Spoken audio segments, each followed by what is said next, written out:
Of course we want life to always be good, full of joy, full of laughter, full of happiness. But unfortunately, life is full of different seasons, good and bad, ups and downs. At times, the trials and tribulation of life is so brutal, it beats you up so bad, where you find yourself doubting, hurting, and it takes away every bit of joy you once had. You are left to wonder if life can ever become good again.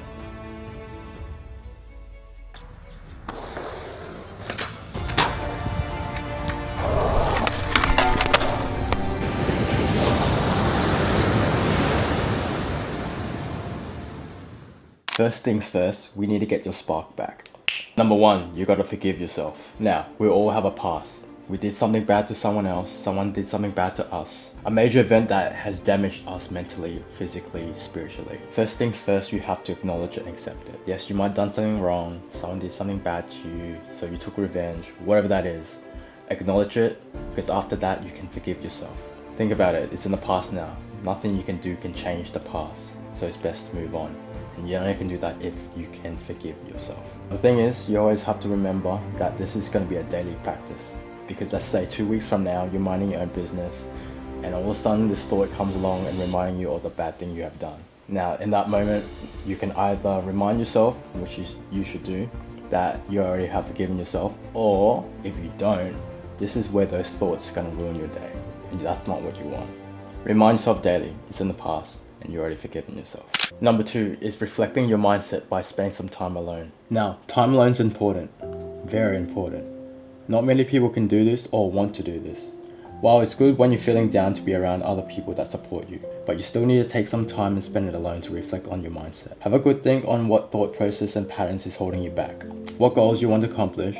It's hard to do it when you always surround yourself with people. Too many noise, too many opinions. It's your life.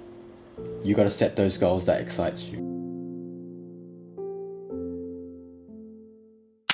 Number three, move your body and get outside more.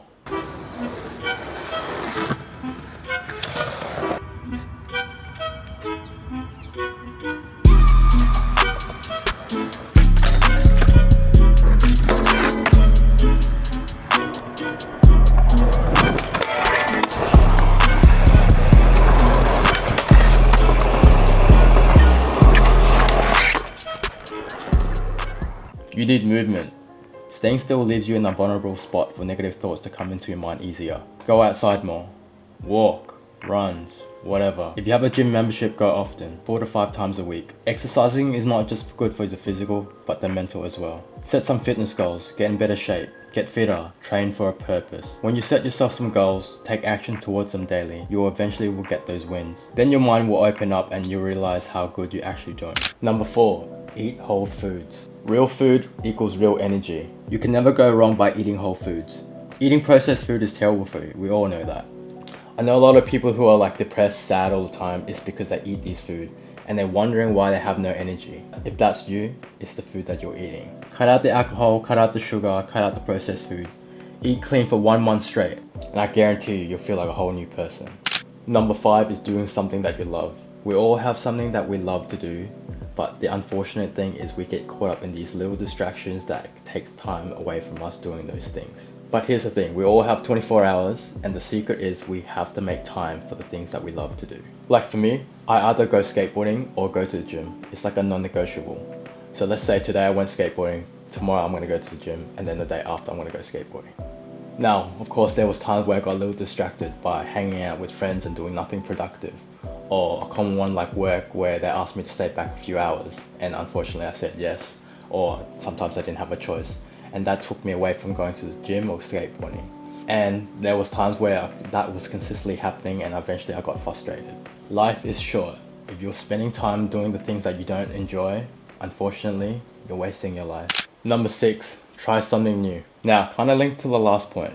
If you're someone who's young, in their teenage years, or in their early 20s and you do not have a hobby, your main goal should be right now is to try a lot of things. There's plenty of things to choose from. Like I have 3 hobbies pretty much. So skateboarding, going to the gym, calisthenics, and then content creation.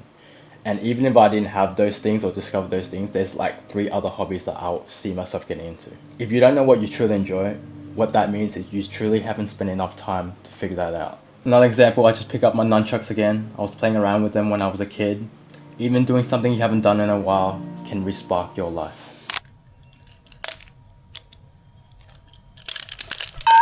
Oh. Holy sh... What, is it leave a mark? Yo. Yo. Yo.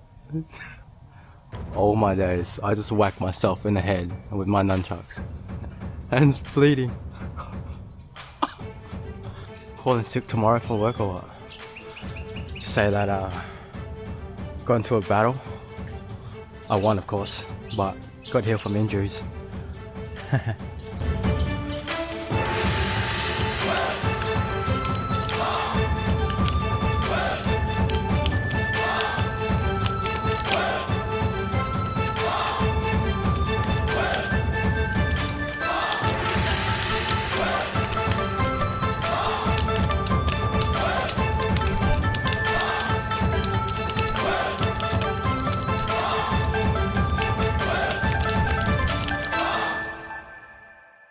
Number 7, travel. Alright,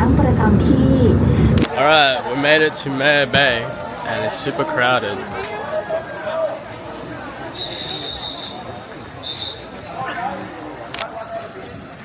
Now I know all of you might not be in the position to be able to travel frequently due to your circumstances in your life. However, if you have that desire, you can eventually make it happen. It doesn't even have to be 1 month. It can just be 2 weeks or even 1. That's enough to ignite your life again. When you travel to a different place, especially overseas to another country, it opens your mind and you realize there's more to life than the little bubble you're currently living in. A couple of months ago, I traveled to Taiwan for the very first time, and after that, I traveled back to my home country, Thailand. Those trips, especially the Thailand one, has made me realize I need to leave my hometown, which is Darwin, Australia, because Bangkok City has more to offer for my lifestyle and what I'm currently interested in, which is skateboarding, content creation, things like that. Now, because of that trip also, now I have a goal of like, I need to move to Bangkok as soon as possible. Now, by setting that goal to leave Australia as soon as possible has made me fall in love with life again, that knowing that there's a possibility that it can happen sometime in the near future, and also it's like a brand new door, a new chapter to life, which makes things exciting. Number 8, return to God. Now, I saved the best for last. This might sound contradicting to the previous point I have made, but let's say you're going to take action and apply those things I have said, which is good. But however, without God in your life, you're going to find yourself feeling empty eventually. The best way I can explain this is like you're trying to live your life without the creator of your life. Yes, you may have the money, be able to travel all the time, be super talented in many areas of your life, but without God, it's all meaningless. There's a story in the Bible of a guy named Solomon. He had all the fame, the money, the status, all the things that the world tell you to chase because that is what's going to make you successful. Solomon said it himself, he had all those things, but it's all meaningless and it's like chasing the wind. He wrote 3 books in the Bible, and the last one he came to the conclusion that life is all about you in a relationship with God. By having God as a foundation and center of your life gives your life a real purpose. God is that missing piece that it fills that empty spot in your heart. And this might be why you're feeling empty, even though you have all these things that you thought you ever wanted.